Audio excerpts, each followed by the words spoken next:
எல்லாருக்கும் வணக்கம். இன்னைக்கு நான் வந்து gold ETF and silver ETF பத்தி சொல்லலாம் அப்படின்னு இருக்கேன். ETF அப்படின்றது எக்ஸ்சேஞ்ச் ட்ரேடட் ஃபண்ட்ஸ். இந்த ஃபண்ட்ஸ்ல வந்து என்ன பண்றீங்க அப்படின்னா, நீங்க வந்து எப்படி ஷேர்ஸ் எல்லாம் வாங்குறீங்க விற்கிறீங்களோ அதே மாதிரி தான் நீங்க வந்து வாங்க போறீங்க.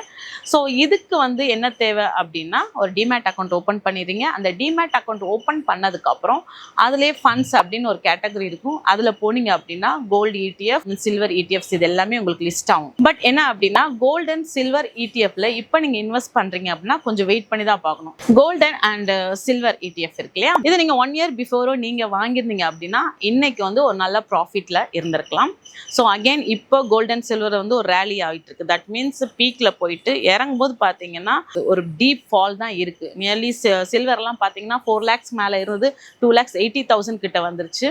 அதே மாதிரி கோல்டுமே அப்படிதான். ஒரு 8 கிராம்ஸ்க்கு பாத்தீங்கன்னா நியர்லி 9,000 or 10,000 இந்த மாதிரி இறங்கிட்டு இருக்கு. அப்போ இந்த டைம்ல ETFல பண்ணலாமா அப்படின்னு பார்த்தா, எப்பெல்லாம் இறங்குதோ அப்பதான் நீங்க வந்து இன்வெஸ்ட் பண்ணணும். ஒரு பீக் வருதா புக் ப்ராஃபிட் அப்படின்றத பண்ணிடலாம். ஸோ இந்த கோல்ட் அண்ட் சில்வர் ETF இருக்கு இல்லையா, இது வந்து எவ்வளவு அமௌண்ட் உங்களுக்கு தேவை அப்படின்றத நீங்களே வந்து ஃபண்ட்ஸ்ன்னு சொல்லிட்டு அதை சூஸ் பண்ணி உங்களுக்கு எவ்வளவு வேணும். ஒரு லாட் வேணுமா, ஒரு லாட் வந்து 125 rupees இருக்கும். 100 லாட்ஸ் வேணுமா 12,500 அந்த மாதிரி இருக்கும்.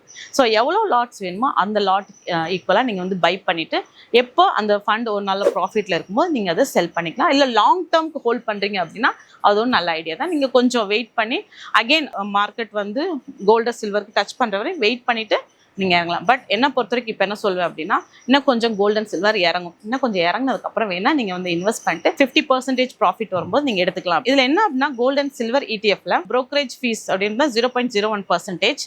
பட் பிசிக்கல் கோல்டு வாங்குறீங்களா, அங்கே மேக்கிங் சார்ஜஸ் அண்ட் GST அந்த மாதிரி இதுல கிடையாது. இது வந்து பியூர்லி வந்து நீங்க பிசிக்கலா வாங்க மாட்டீங்க, ட்ரேட் பண்ணி லைக் ஷேர்ஸ் எப்படி நீங்க பை பண்ணி செல் பண்றீங்களோ அதே மாதிரி தான் டிமேட் அக்கௌண்ட் ஓப்பன் பண்ணிட்டு இந்த கோல்டன் சில்வர் ETF வாங்கிடுவீங்க. இதுல தான் நீங்க வந்து ட்ரேட் பண்ணிட்டு இருப்பீங்க. ஸோ உங்களுக்கு ப்ராப்பரா தெரிஞ்சு அப்படின்னா கோல்டன் சில்வர் ETFல நீங்க பண்ணலாம். அதே மாதிரி லாங் டேர்ம் வைக்கிறீங்க அப்படின்னா ஹோல்ட் பண்ணி வச்சுக்கலாம். சார்ஜஸ் எல்லாமே இதுல கம்மியா தான் இருக்கு. கோல்டன் சில்வர் ETF பத்தின ஜஸ்ட் ஒரு ஓவரால் அவுட்லுக் மட்டும் தான் நான் பேசியிருக்கேன்.